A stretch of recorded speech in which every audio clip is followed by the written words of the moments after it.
They said the courtroom was no place for a kid like him.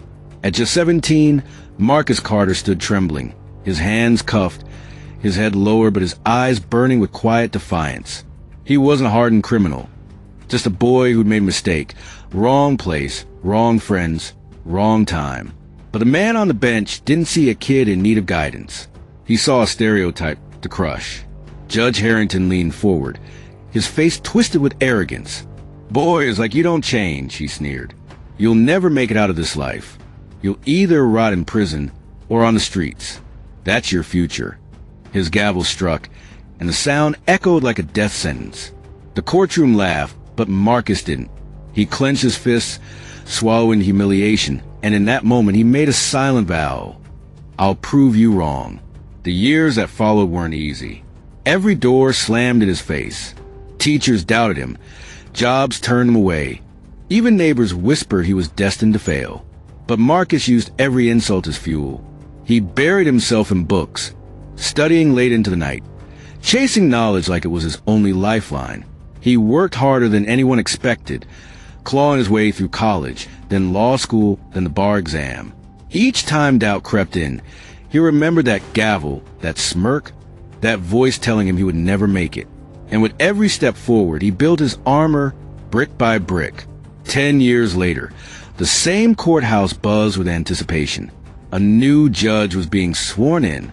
The crowd rose as Marcus entered, no longer the trembling boy in handcuffs, but a man in a crisp black robe, carrying himself with dignity and strength. When he sat on the bench, the room fell silent. Judge Harrington, now older, wrinkled, and sitting in the crowd, froze. His jaw tightened, his eyes widened in disbelief. Marcus looked directly at him. Calm but resolute, and with a slight, knowing smile, he said, "Seems I made it after all." The boy once mocked had risen higher than anyone thought possible. The man who tried to break him now had to watch him reign. The first case on Marcus's docket was a young teenager, barely 16, brought in for petty theft. Marcus leaned forward, his tone firm but compassionate. "You made a mistake," he said, "but your mistake is not your destiny. You have a choice to rise, just as I once did." The courtroom fell silent. Where Harrington once chose cruelty, Marcus chose mercy. The cycle was broken, but not everyone celebrated him. In the shadows, Harrington's pride festered. Watching Marcus succeed was salt in an open wound. One evening, Harrington cornered him in his chambers, his voice dripping with venom. "You think wearing that robe makes you my equal? You're nothing but a boy who got lucky. Don't forget who you really are." But Marcus stood tall, his voice calm and cutting. "I didn't get lucky. I worked for every inch of ground I stand on.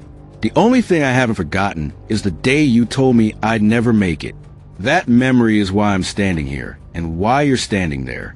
Harrington's face burned red with rage, but behind his anger was fear, the kind of fear that comes when power begins to slip through your fingers. Weeks later, the storm broke. Harrington was exposed, years of corruption, bribes, and backroom deals dragged into the light. The man who once wielded the gavel like a weapon now found himself the one on trial. And the irony? His case was assigned to Judge Marcus Carter. The courtroom overflowed that day, reporters and citizens filling every seat. Harrington shuffled in, stripped of a robe that once made him powerful. His shoulders slumped beneath a plain gray suit, his face pale and aged. He looked smaller than ever, crushed under the weight of his own sins. Marcus sat high on the bench, calm and dignified.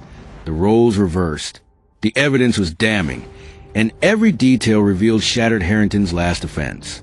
When he tried to speak, his voice trembled, his words desperate. I never meant for things to go this far. You don't understand the pressures, the system. Marcus raised his hand, silencing him. Pressures? I was 17 when you told me I'd never make it. I stood in this courtroom with no power, no mercy shown to me, but I chose a different path. You had power and you abused it. That's the difference between us. The gavel came down. Guilty. The crowd erupted. Some in applause, others in stunned silence. Harrington's face crumpled as officers escorted him away. For the first time, he knew what it felt like to stand powerless before a judge. Marcus didn't smile, didn't gloat. He simply whispered, more to himself than anyone else, "Justice always finds its way." Hit that like button, subscribe for more stories that matter, and let's keep the conversation going.